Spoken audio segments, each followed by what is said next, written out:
இத பாருங்க, இனி உங்களோட என்னால சேர்ந்து வாழவே முடியாது. நான் எங்க அம்மா வீட்டுக்கு போறேன். பாய்.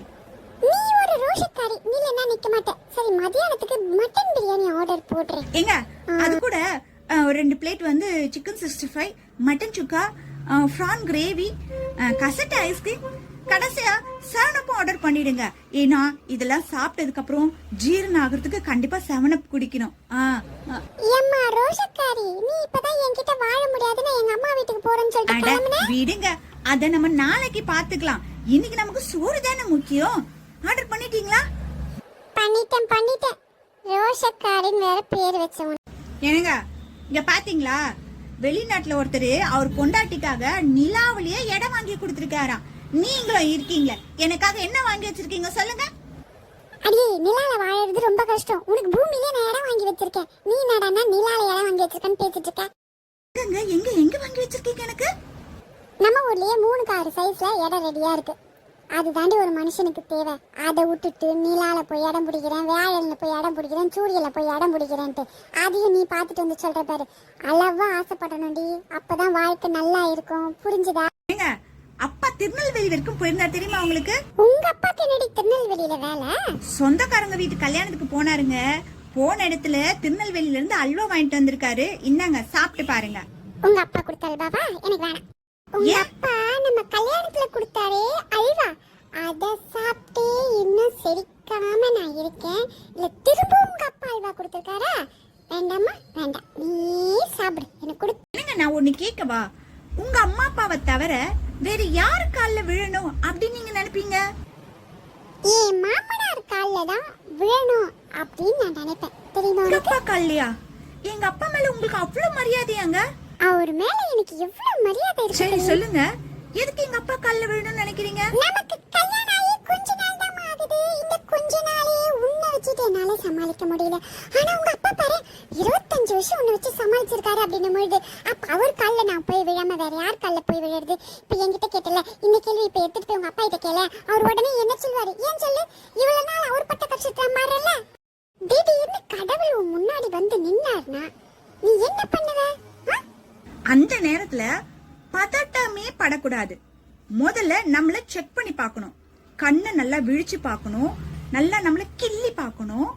ஏன்னா கடவுள் நம்மள பார்க்க வந்திருக்காரா இல்லனா நம்ம கடவுள் கிட்ட போயிருக்குமா அப்படின்றது தெரிஞ்சாதானே சந்தோஷப்படலாமா வேணாவான்னு தோணும். எந்த வேலை செஞ்சிருந்தாலும் பரவாயில்ல, அதை அப்படியே விட்டுட்டு தான் நம்ம கொஞ்சம் வெளியே போகணும். எங்க போகணும்னு சொல்றீங்க நீங்க இப்போ? ஏய், பக்கத்து தெருவுல கண் பரிசோதனை பண்றதுக்கு முகாம் போட்டுருக்காங்க. வா, முதல்ல உன் கண்ணை செக் பண்ணிட்டு வந்து. எதுக்கு இப்ப ஏன் கண்ணை டெஸ்ட் பண்ணணும்ன்றீங்க? ஏமா, உனக்கு தான் நீ பண்ற தப்பே உன் கண்ணுக்கு தெரிய மாட்டேங்குதுமா. அப்ப கண்டிப்பா கண் செக்அப் பண்ணி தானே ஆகணும். கிளம்பி வா, போலாம். பஸ்ஸுக்கும் பஸ் ஸ்டாண்டுக்கும் எப்படி ஒரு ஒத்துமை இருக்கோ அதே மாதிரி புருஷன் பொண்டாட்டிக்கும் ஒரு ஒத்துமை இருக்கு. அது என்ன தெரியுமா உங்களுக்கு? என்னது? பஸ்ஸுக்கு பஸ் ஸ்டாண்டுக்கு உள்ள ஒத்துமை புருஷன் பொண்டாட்டியோட எப்படி சேருவது? தெரியல, சொல்லு. பஸ் எப்படி ஊரெல்லாம் சுத்தினாலும் கடைசியா பஸ் ஸ்டாண்டுக்கு எப்படி வரணுமோ, புருஷனும் அது மாதிரிதான். ஊரெல்லாம் என்னதான் சுத்தினாலும் கடைசியா பொண்டாட்டி கிட்ட தான் வந்து நிக்கணும். ஏங்க, இந்த லவ்வர்ஸ் டேக்கு என்னங்க பிளான்? பிளான் இருக்கு. கோவா போறோமா? போறோமா இல்ல போறேன். அப்ப நானு ஏமா, காந்தி ஜெயந்தினா காந்தியை கூட வச்சுக்கிட்டா கொண்டாட முடியும். அது மாதிரி தான் வருஷம் இந்த பிப்ரவரி 14 இந்த லவ்வர்ஸ் டேவை கொண்டாட முடியாம போயிடுது. ஆனா இந்த வருஷம் கடன் வாங்கியாவது நான் லவ்வர்ஸ் டே கொண்டாடிட போறேன். உனக்கு லவர் இருக்கா? சொல்லவே இல்ல. கடனா வாங்குறதே லவ்வரை தான். அடே, இது புதுசா இருக்குடா, புதுசா இருக்கு. கண்டிப்பா நானும் ட்ரை பண்றேன். பா, ரொம்ப பசிக்குது. என்னமா செஞ்சிருக்க? கொண்டு வா பாப்பா. வீட்டோட சூழ்நிலை என்ன அப்படின்றது உங்களுக்கு தெரியுமா? வீட்ல அரிசி இல்ல, எண்ணெய் இல்ல, சிலிண்டர் காலி ஆயிடுச்சு, காய்கறி இல்ல. அப்புறம் நான் எப்படி மதியம் சமைக்க முடியும்? ஏண்டி, எப்ப பார்த்தாலும் இல்ல இல்ல இல்லன்னு சொல்ற? இப்படி இல்ல இல்லன்னு சொன்னா இல்லாமே போய்டும்.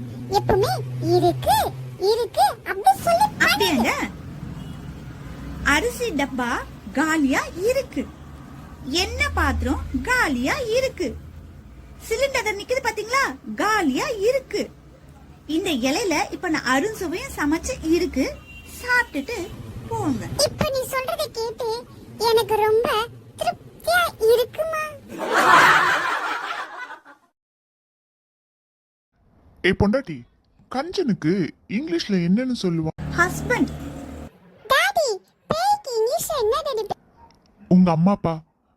இல்ல இல்ல, உங்க அம்மா கிட்ட கேளுப்பா. பேய பத்தி எல்லாமே உங்க அம்மாக்கு தெரியும்னு சொல்ல வந்தப்பா.